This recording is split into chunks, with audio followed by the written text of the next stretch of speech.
brought to you by Kuku FM. Download the app now. Olympics का gold medal किसी भी खिलाड़ी के जीवन का सबसे प्रतिष्ठित क्षण, मगर क्या कोई मेडल दशकों पुराने एक सीक्रेट वॉर की कहानी सुना सकता है? बीते रोज टोक्यो ओलंपिक में एक एथलीट ने गोल्ड मेडल जीता और इस मेडल ने उसकी पहचान के साथ जुड़ी एक सीक्रेट वॉर की कहानी दुनिया को रिमाइंड करा दी। इस कहानी में कई पात्र है एक विदेशी खुफिया एजेंसी, उसका एक खतरनाक ऑपरेशन, एक सुपर पावर का सबसे बड़ा कोवर्ट ऑपरेशन, एक सीक्रेट वॉर, पहाड़ पर रहने वाले वनवासी लड़ाकों की एक सीक्रेट आर्मी, करीब एक दशक लंबा युद्ध में हुई हवाई बमबारियां, दुनिया की सबसे भीषण, सबसे सघन हवाई बमबारी, हर दिन औसतन हर 8 मिनट पर आसमान से गिराए जाते बम, हजारों मौतें, टॉर्चर कैंप्स, जान बचाकर नदी में कूदते लोग, पीछे से बरस रही गोलियां, गोली खाकर मरते लोग, बहते खून से लाल होता नदी का पानी, मास एक्सोडस, सरकार द्वारा प्रायोजित नरसंहार, इन सब का ओलंपिक्स के एक गोल्ड मेडल से क्या ताल्लुक है, आज के एपिसोड में विस्तार से बताते हैं। नमस्ते, मेरा नाम है स्वाति और आप देख रहे हैं अंतर्राष्ट्रीय प्रसंगों से जुड़ा हमारा कार्यक्रम दुनियादारी। मुख्य विषय पर आगे बढ़ने से पहले एक बार कुकू एफएम की बात कर लेते हैं। हमारा पार्टनर कुकू एफएम, आप इसके ऐप पर जाइए, वहाँ आपको अलग अलग विषयों से जुड़ी बहुत अलग अलग तरह की ऑडियो बुक्स मिलेंगी। आप इन्हें सुन सकते हैं। समय ना मिले किताबें पढ़ने का तो किताब सुनकर ज्ञान अर्जित कर सकते हैं, मनोरंजन कर सकते हैं अपना, है ना। तो इसके लिए आप जब प्रीमियम सब्सक्रिप्शन लेंगे तो आपको LT20 का कोड डालना पड़ेगा। LT मतलब लल्लन टॉप, और वहाँ आपको 20% की छूट मिल जाएगी। अब मुख्य विषय की तरफ बढ़ते हैं। ये बात है करीब 6 दशक पुरानी, 1960 का दौर था। दुनिया में दो विचारधाराओं की लड़ाई चल रही थी। अमेरिका किसी कीमत पर कम्युनिज्म के विस्तार को रोकना चाहता था। इसी संदर्भ में आया जनवरी 1961। राष्ट्रपति आइजनहावर का कार्यकाल खत्म होने में गिनती के दिन बचे थे। इन्हीं आखिरी दिनों में आइजनहावर के सामने आया एक प्रपोजल, एक सीक्रेट ऑपरेशन का प्रस्ताव, जिसे भेजा था अमेरिकी खुफिया एजेंसी CIA ने। इस प्रपोजल का नाम था ऑपरेशन मोमेंटम। आइजनहावर ने इस ऑपरेशन को हरी झंडी दे दी। क्या था ये ऑपरेशन? इसकी आजमाइश होनी थी अमेरिका से करीब 13,000 किलोमीटर दूर बसे एक देश में, दक्षिण पूर्व एशिया में बसा करीब 21 लाख की आबादी वाला एक छोटा सा मुल्क जो बसा था चीन, थाईलैंड, कंबोडिया और वियतनाम के बीच। इस लैंडलॉक्ड देश का नाम था लाओस। CIA ने जब ऑपरेशन मोमेंटम की प्लानिंग की, उस समय लाओस में गृह युद्ध चल रहा था। इस सिविल वॉर में एक तरफ थी कम्युनिस्ट फोर्स जिनका मुकाबला था लाओस की राजशाही से। अमेरिका नहीं चाहता था कि कम्युनिस्ट जीतें। इसकी वजह थी डोमिनो थियरी। अमेरिका का मानना था कि साउथ ईस्ट एशिया में किसी भी एक देश के कम्युनिस्ट होने का मतलब है आसपास के बाकी देश भी धीरे धीरे कम्युनिस्ट हो जाएंगे। इसीलिए अमेरिका को लगा कि लाओस में कम्युनिज्म को हर हाल में रोकना ही होगा। इसके अलावा लाओस में अमेरिकी दिलचस्पी की एक और बड़ी वजह थी। इस वजह का नाम था हो ची मिन्ह ट्रेल।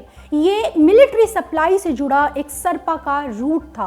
ये उत्तरी वियतनाम से होकर लाओस और कंबोडिया होते हुए साउथ वियतनाम जाता था। वियतनाम युद्ध के दौरान इसी रूट के मार्फत नॉर्थ वियतनाम के कम्युनिस्ट साउथ वियतनाम के अपने सपोर्टर्स को हथियार जैसे ज़रूरी सैन्य सप्लाई भेजते थे। अमेरिका इस सप्लाई रूट को तोड़ना चाहता था, ख़त्म करना चाहता था। चूँकि ये रूट लाओस से भी होकर गुजरता था, सो अमेरिका की लाओस में दिलचस्पी थी। अमेरिका लाओस में सैन्य ऑपरेशन तो चलाना चाहता था, मगर वो सार्वजनिक तौर पर ऐसा नहीं कर सकता था, इसलिए कि लाओस आधिकारिक तौर पर वियतनाम वॉर से खुद को न्यूट्रल कहता था। इसीलिए अमेरिका ने गुपचुप तरीके से सैन्य दखलंदाजी करने का फैसला किया। इसके लिए उसने जो तरीका खोजा उसी का नाम था ऑपरेशन मोमेंटम। इसके तहत अमेरिका ने लाओस में एक एंटी कम्युनिस्ट विद्रोह को भड़काने की साजिश रची। विद्रोह भड़काने के लिए CIA को लाओस के ही एक समुदाय की ज़रूरत थी, जिन्हें हथियार, ट्रेनिंग और फंड देकर गुरिल्ला आर्मी खड़ी की जा सके और वो आर्मी कम्युनिस्ट फोर्सेस से लड़े। CIA की ये तलाश खत्म हुई लाओस के पहाड़ों में। यहाँ घने जंगलों के बीच एक समुदाय रहता था, एक ऐसा समुदाय जिसकी तबीयत ही बागी थी। आज़ाद तबीयत के चलते उनके पास संघर्षों का एक लंबा इतिहास था। इस समुदाय का नाम था मोंग। कौन है मोंग? ये एक प्राचीन एथनिक समुदाय है जिनकी मूल भूमि है चीन। प्राचीन चाइनीज सोर्सेज में मोंग समुदाय को विद्रोही बताया गया है। कहते हैं कि वो पहले चीन के मैदानी इलाकों में रहते थे, मगर 2 से 2500 ईसा पूर्व के करीब उन्हें यहाँ से खदेड़कर भगाया जाने लगा। उनके इलाकों में हान समुदाय के लोग बसने लगे। मोंग्स को अपना इलाका छोड़कर पलायन करना पड़ा। वो दक्षिणी चीन की तरफ चले गए। यहाँ वो पहाड़ की ऊंचाइयों पर जंगल के बीच में जाकर बस गए। मोंग्स की भाषा, उनकी संस्कृति चाइनीज बहुसंख्यकों से अलग थी। हान समुदाय, जो कि चीन का बहुसंख्यक वर्ग है, मोंग्स को नीची नज़र से देखता था, उन्हें असभ्य कहता था। मोंग्स उपेक्षा और भेदभाव के शिकार रहते थे। उन्हें टारगेट किया जाता था, उन्हें गुलाम बनाया जाता था। मोंग चुपचाप अत्याचार सहने वालों में नहीं थे। वो सत्ता के खिलाफ, इस ज्यादती के खिलाफ विद्रोह करते थे। क्रूरता के दम पर उनके विद्रोह को दबा दिया जाता। 18वीं सदी में चिंग साम्राज्य के दौर में मोंग पर अत्याचार बढ़ा। उनसे उनके जंगल और खेत छीने जाने लगे। उन पर अपनी संस्कृति और भाषा छोड़ने का दबाव बनाया जाने लगा। मोंग समुदाय इन अत्याचारों का विरोध ना करे, ये सुनिश्चित करने के लिए राजशाही ने आतंक फैलाया। मोंग विद्रोहियों के सिर काटकर लटका दिए जाते पब्लिकली। अपनी जान बचाने के लिए बड़ी संख्या में मोंग्स ने चीन से पलायन करना शुरू किया। वो थाईलैंड, वियतनाम और लाओस जैसी जगहों पर जाकर बस गए। ये जब चीन छोड़कर बाहर आए तब भी ज़्यादातर इनकी बसाहट ऊंचाई वाले इलाकों में ही रही।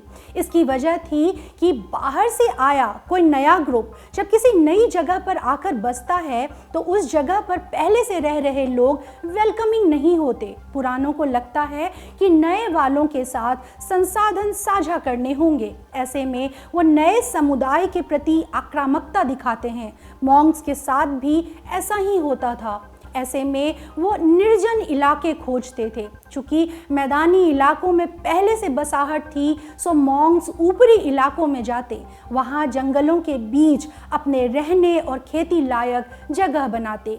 ये बैकग्राउंड बताने के बाद फिर लौटते हैं लाओस पर। 18वीं सदी में चीन से पलायन करके आए कई मोंग्स लाओस में भी रहते थे। इनकी ज़्यादातर रिहाइश थी उत्तर पूर्वी लाओस के पहाड़ी इलाकों में। ऑपरेशन मोमेंटम के तहत CIA ने इन्हीं मोंग्स को मोहरा बनाया। इस काम में CIA के मददगार बने मेजर जनरल वेंग पाओ। वो लाओस की शाही सेना में एक जनरल थे।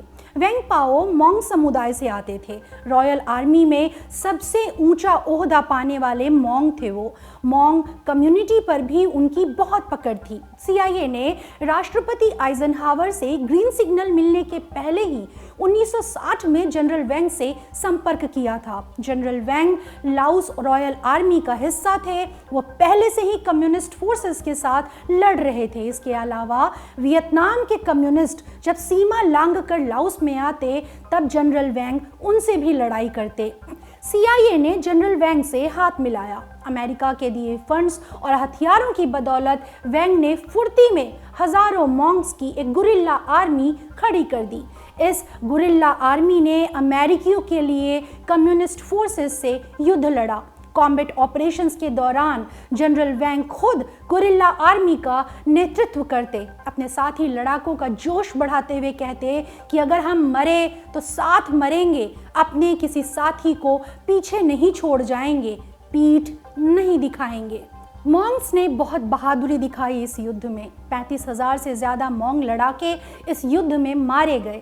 ऐसा नहीं कि मॉन्ग कम्युनिटी केवल अमेरिकी फंड्स के लिए ये युद्ध लड़ रही हो, उनके भीतर भी कम्युनिस्ट से बहुत नाराज़गी थी। हमने आपको बताया था कि मॉन्ग्स पहाड़ी इलाकों में रहते थे। नीचे के इलाकों में रहने वालों के साथ उनका लगातार संघर्ष चलता रहता था। कम्युनिस्ट फोर्स की लीडरशिप में लोलैंडर्स की बहुतायत थी, इसीलिए मॉन्ग भविष्य को लेकर डरते थे। उन्हें डर था कि अगर कम्युनिस्ट जीत कर सत्ता में आ गए तो मॉन्ग्स से उनकी ज़मीनें, उनके जंगल छीन लिए जाएंगे। मॉन्ग्स के पुरखों ने बहुत कुछ झेला था, बहुत दमन भोगा था। बहुत भागने दौड़ने के बाद उन्होंने लाओस में नया जीवन शुरू किया था। मॉन्ग्स इसे खोना नहीं चाहते थे। ये भी एक बड़ी वजह थी कि वो इस युद्ध में शामिल हुए।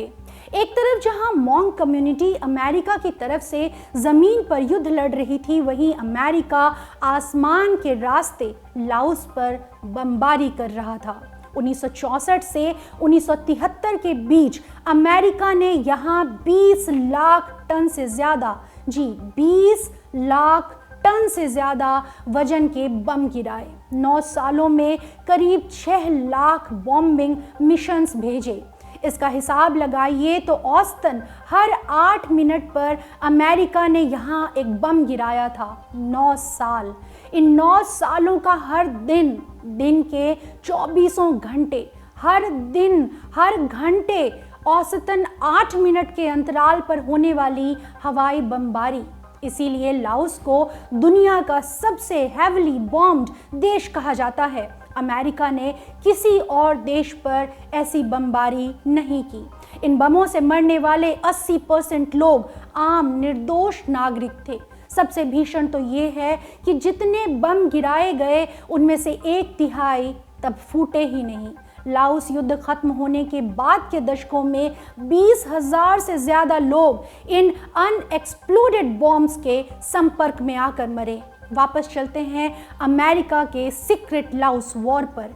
एक तरफ जहां लाओस में इतनी बर्बादी हो रही थी, वहीं अमेरिका में किसी को इसकी भनक नहीं थी, इसलिए कि अमेरिकी सरकार और CIA ने इस युद्ध को अपनी जनता से छुपा कर रखा था। यहाँ तक कि अमेरिकी संसद को भी इसकी जानकारी नहीं दी गई थी और इसीलिए ये युद्ध कहलाता है सीक्रेट वॉर।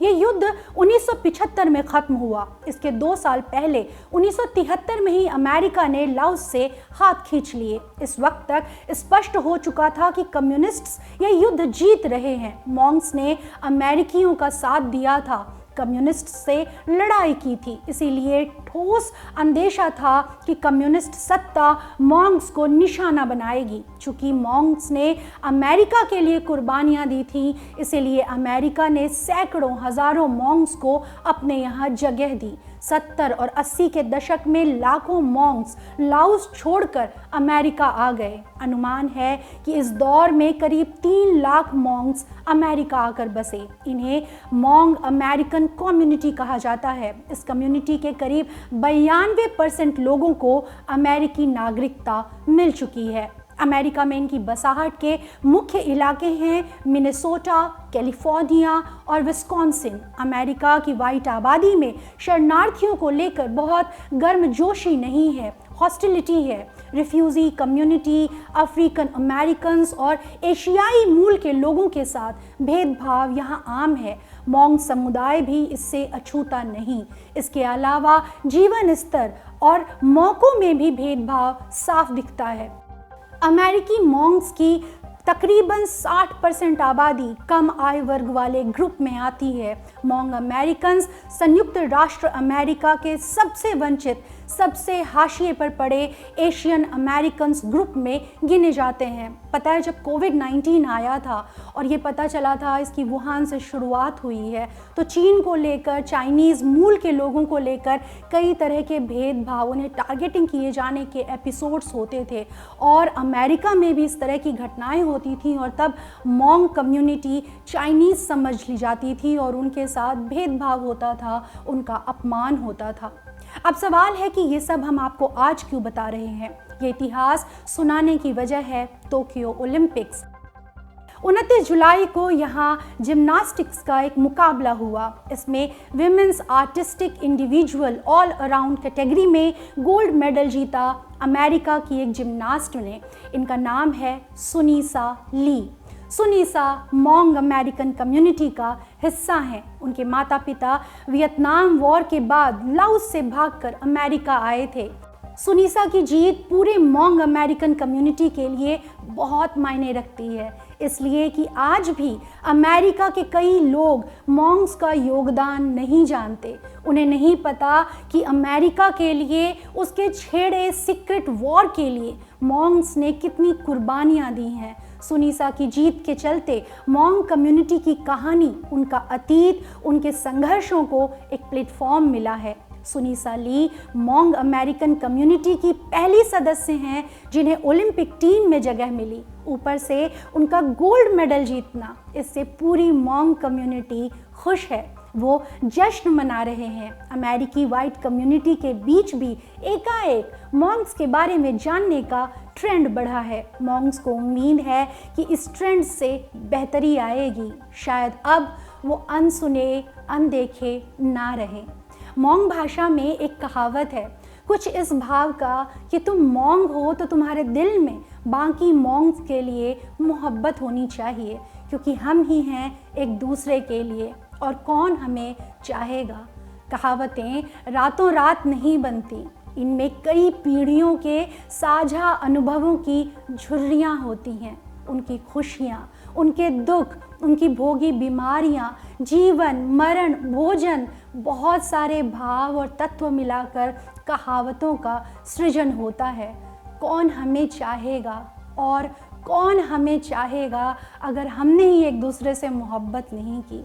इस एक पंक्ति से आप मोंग समुदाय के संघर्षों का अंदाज़ा लगा सकते हैं। उनका अतीत दमन, युद्ध, पलायन और क्षति से भरा है। ऐसे में अपने बीच की एक 18 साल की लड़की को ओलंपिक्स के स्टेज पर गोल्ड मेडल पहनकर खड़े देखना मोंग कम्युनिटी के लिए इस पल की खुशी कितनी ज़्यादा होगी, इसका हम केवल अंदाज़ा लगा सकते हैं।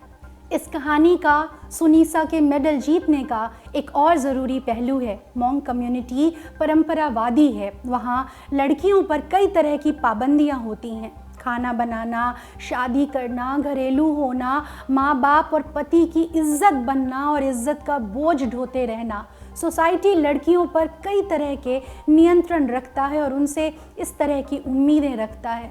ऐसे में सुनीसा ली का जीता मेडल शायद और भी कई मोंग अमेरिकन लड़कियों के लिए दरवाजे खोलेगा। सुनीसा के परिवार ने, उनके माता पिता ने अपनी बेटी को बहुत सपोर्ट किया, उसके स्पोर्टिंग टैलेंट को बहुत प्रोत्साहन दिया। जिम्नास्टिक्स की ट्रेनिंग बहुत महंगी होती है। सुनीसा के माता पिता विदेश आकर बसे फर्स्ट जनरेशन रिफ्यूजी हैं। उनके लिए ट्रेनिंग का भारी भरकम खर्च जुटाना बहुत मुश्किल था, मगर फिर भी उन्होंने हाथ पीछे नहीं खींचे। सुनीसा ने अपने माता पिता के सपोर्ट को वर्ल्ड स्टेज पर जगह तक दिला दी। सुनीसा का इस मकाम तक पहुंचना शायद और भी मोंग अमेरिकन पेरेंट्स को प्रेरित करे। ज़रूरी नहीं कि सारी लड़कियां ओलंपिक्स का मेडल ही जीत लें, मगर वो अपने मन का करियर चुन सकें, आत्मनिर्भरता से जी सकें, तो ये भी बहुत प्यारा बदलाव होगा। सोचिए, एक मेडल से कितने किरदार, कितनी कहानियाँ जुड़ी हैं। जाते जाते उन मोंग्स की बात जो लाओस में बचे रह गए, कम्युनिस्ट सत्ता ने उन्हें बहुत टारगेट किया। हज़ारों मोंग मार डाले गए, कईयों को टॉर्चर कैंप्स में रखा गया। वहाँ के मोंग्स आज तक सत्ता द्वारा प्रायोजित हिंसा के शिकार होते हैं।